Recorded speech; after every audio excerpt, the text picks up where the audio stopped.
Hi, I'm Jake, and on this episode of Rig Rundown, we're taking a look at the FM-400, Sherwood's 3 horsepower dust extractor.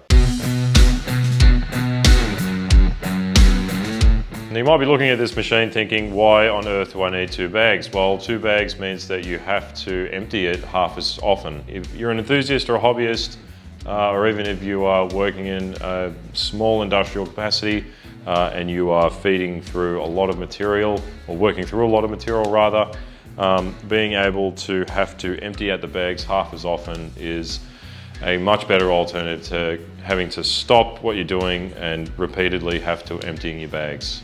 If you're also working in a sort of garage environment and you're finding that you are processing a lot of material and your current dust extractor just isn't up to it, then it might be worthwhile investing in something with a little more grunt.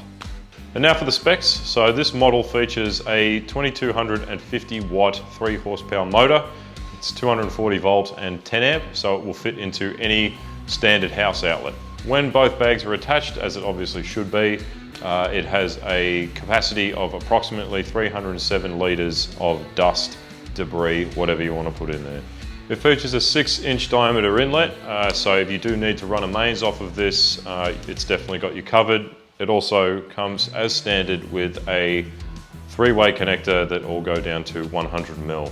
It features 1900 cubic feet per minute of drawing power, which if you've looked into the 2 horsepower dust extractors, you'll see is a substantial increase. It comes standard with 2 cloth filter bags, but you do have the capacity to upgrade to the pleated filter cartridges if the material that you're dressing down is ejecting very fine particles. It's also wheel mounted, so if you do need to move it out of the way of the Datsun or the Daewoo Lanos or the 1667 Mustang, you can just wheel it straight out of the way and not worry about it.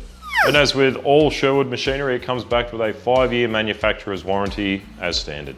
And that's it for another video. So for any more information, hit the links below. Make sure you like, share and subscribe the page to help us grow. And I will see you in the next video.